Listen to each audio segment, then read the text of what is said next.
Imagine a young boy in Waterbury, Connecticut, growing up in the late 1920s, destined for the bright lights of Hollywood, but starting in the humblest way possible. Robert Edward Crane, born July 13, 1928, wasn't born into fame. He earned it with sheer talent, charm, and relentless drive. From an early age, Crane displayed a natural curiosity and a love for performance, music, radio, and the spotlight drew him in long before the world would know his name. After college, he began as a radio host in Hornell, New York, developing a voice that was smooth, confident, and engaging, qualities that would define his later screen persona. He moved back to Connecticut and continued working in radio, refining the charisma that made listeners feel like he was speaking directly to them. But Crane wasn't content with local fame. The allure of Los Angeles called, and he made the bold leap west, seeking opportunities in the entertainment capital of the world. Hollywood, however, wasn't easy. Crane faced the typical struggles of an actor breaking into television. Early guest spots and small roles offered little recognition, but they allowed him to master the craft and network within the industry. Then came the breakthrough that would change everything. CBS cast him as Colonel Robert Hogan in the new sitcom Hogan's Heroes in 1965. The show, set in a World War II prisoner of war camp, combined humor with a daring premise, and Crane's portrayal of the clever, resourceful Hogan captivated audiences. Within a few years, Hogan's Heroes became a hit, earning Crane 2 Emmy Award nominations. He was suddenly a household name, balancing charm, intelligence, and comedic timing in a role that felt both heroic and approachable. Despite the show's success, Crane was more than Colonel Hogan. He was a multifaceted entertainer, a musician, a DJ, and someone always chasing the next adventure.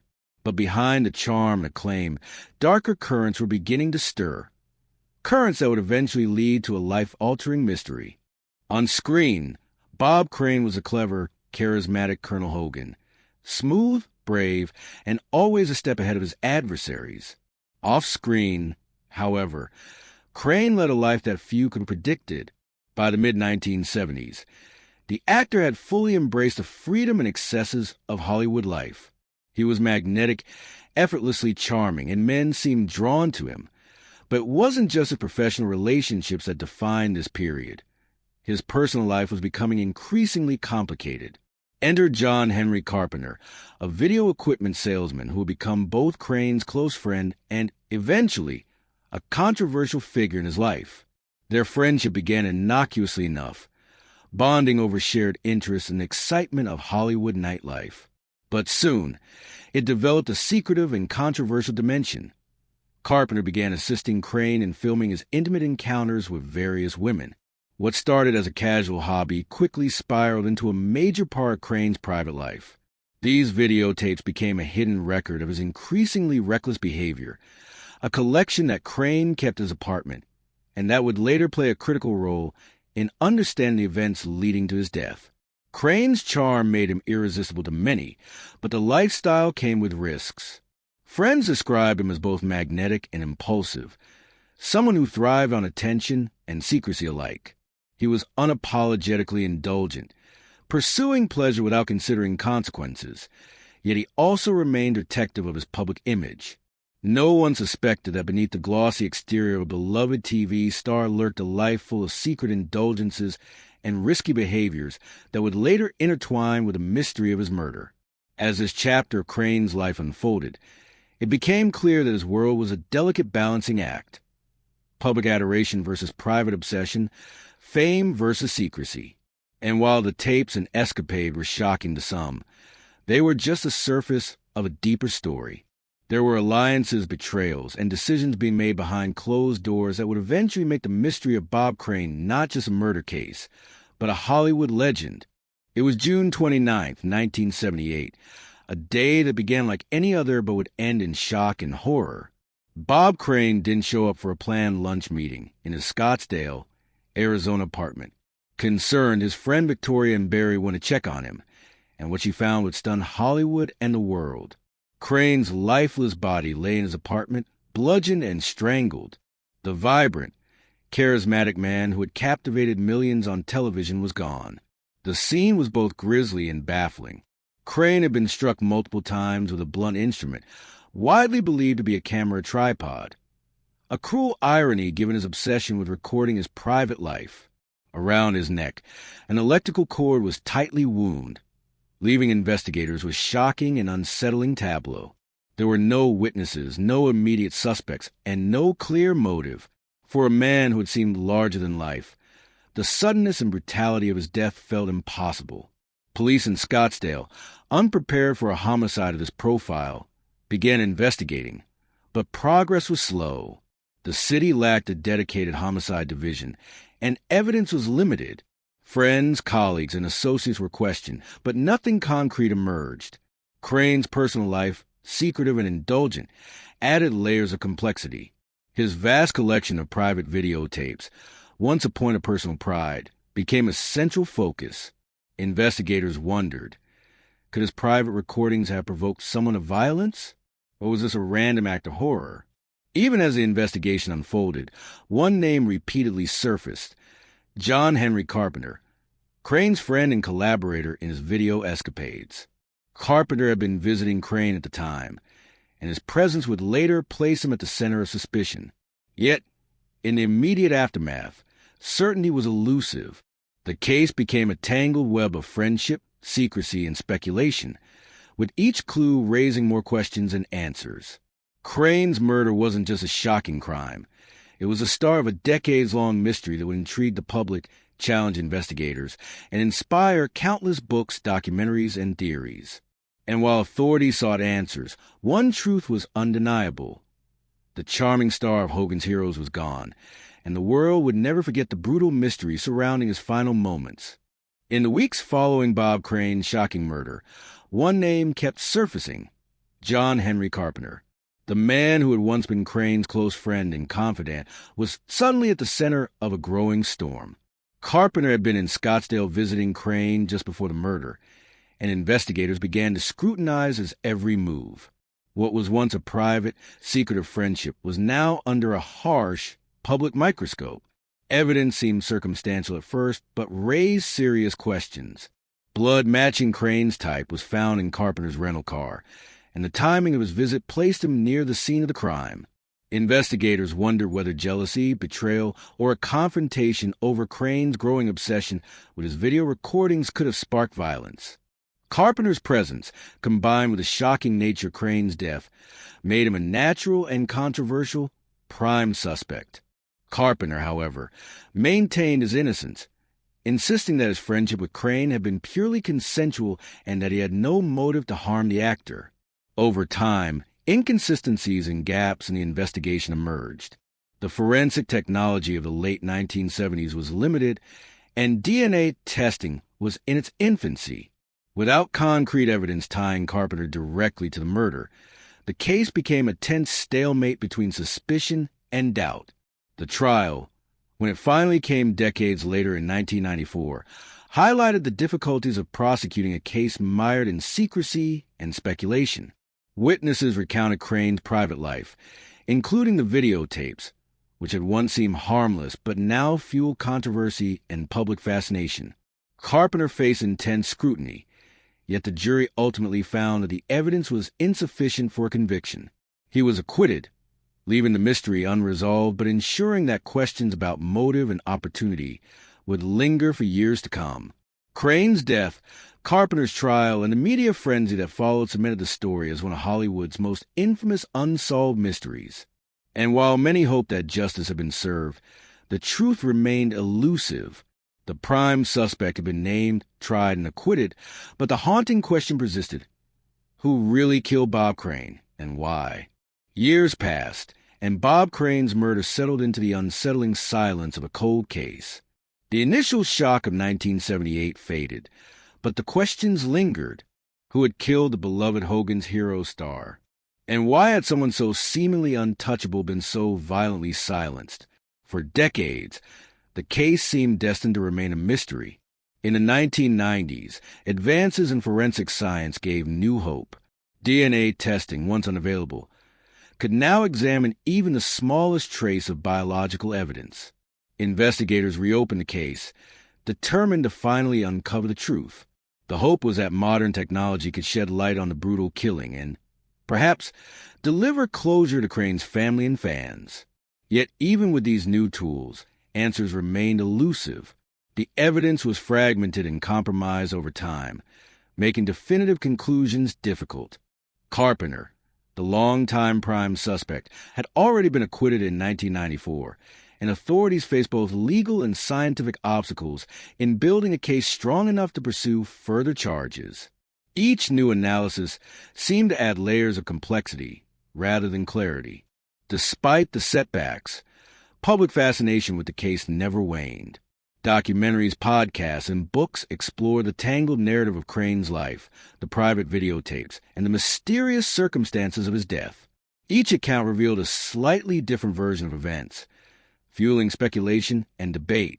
The story of Bob Crane had become more than a murder case. It was a cultural phenomenon, a tragic tale of fame, secrecy, and betrayal that continued to captivate audiences. Crane's family, too, remained deeply affected. His son, Robert David Crane, often expressed frustration at the lack of closure, describing the case as a lifelong shadow that refused to lift. And while new investigative techniques offered some hope, the reality remained. The murder of Bob Crane had slipped through the cracks of justice, leaving behind a haunting legacy. The cold case was far from dead. Each decade brought renewed curiosity and fresh theories, proving that Crane's life and death were far too compelling to fade into obscurity. But even with modern science and relentless public interest, the true story of what happened on that tragic day in June 1978 remained just out of reach. Just when it seemed that the mystery of Bob Crane's death would never be solved, new revelations emerged, reminding the world that Hollywood secrets have a way of resurfacing. Over 40 years after his murder, investigators, journalists, and family members began to uncover overlooked details, giving fresh perspective to a case long considered closed. One of the most compelling developments came from interviews and statements from Crane's inner circle. Friends and associates painted a vivid picture of a man living a double life. The charming, beloved TV star and the private, obsessive figure consumed by secrecy and indulgence. These revelations suggested that the events surrounding his death may have been more complex than originally thought, involving tensions and alliances nobody outside his circle fully understood. Crane's son, Robert David Crane, has been particularly vocal, speculating publicly that there are elements to his father's life and murder that remain hidden from investigators. He raised questions about the motives of those around his father, hinting that Crane's relationships, combined with his private videotape collection, may have played a role in the tragedy. While no new suspect had been definitively identified, these insights challenged long-held assumptions about the crime. Media outlets and documentaries reignited public interest. Shows revisiting the case highlighted inconsistencies in the original investigation, emphasizing how modern forensic techniques might shed light on evidence that had been overlooked. Some forensic analysts suggested that the crime may have involved someone outside Crane's immediate circle, complicating the narrative and raising chilling questions about Hollywood's hidden underworld. Despite these revelations, one undeniable truth persists: Bob Crane's murder remains unresolved. Every new piece of information seems to deepen the mystery rather than simplify it. The case continues to captivate true crime enthusiasts and fans of Hollywood history alike, a chilling reminder that fame and secrecy can sometimes collide with deadly consequences. The final twist is this: even decades later, the answers we seek may be tantalizingly close, yet forever out of reach. Crane's story isn't just about murder. It's about a life of brilliance, obsession, and mystery that refuses to be fully unraveled. Even decades after his death, Bob Crane remains a name that sparks fascination, intrigue, and reflection. His portrayal of Colonel Hogan and Hogan's Heroes left an indelible mark on television history, a blend of intelligence, charm, and humor that made him unforgettable. Yet Crane's legacy extends far beyond the small screen. The story of his life, his secretive habits, and the shocking circumstances of his death have transformed him into one of Hollywood's most enduring enigmas.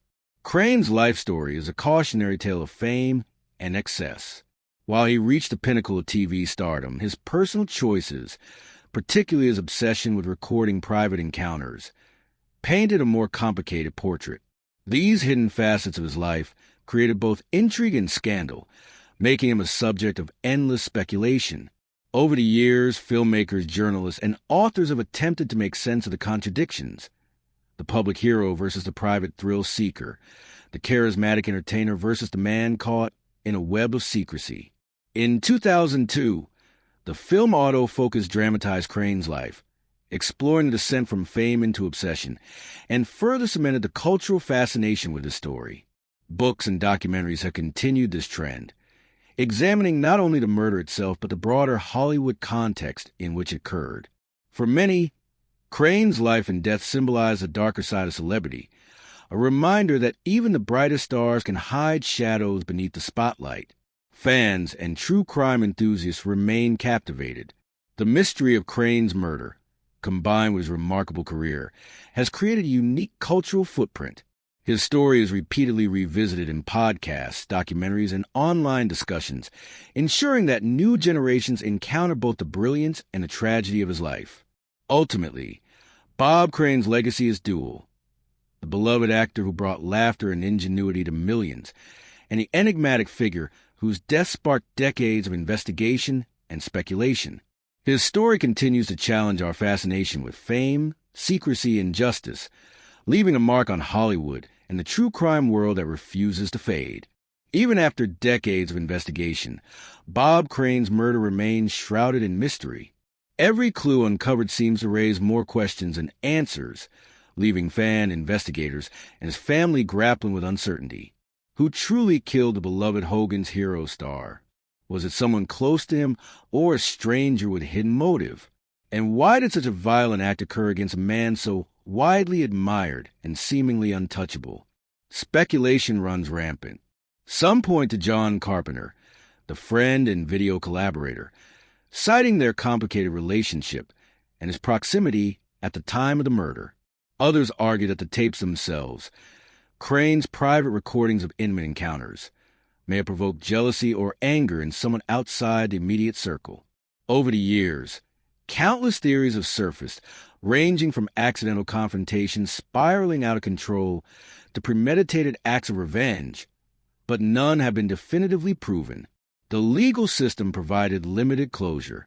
Carpenter was acquitted in 1994, leaving a cloud of doubt over the investigation. New forensic methods offered hope, but old evidence, mishandled or degraded over time, often proved inconclusive. In the end, the pieces of the puzzle remained scattered, with no clear picture emerging from decades of speculation and analysis.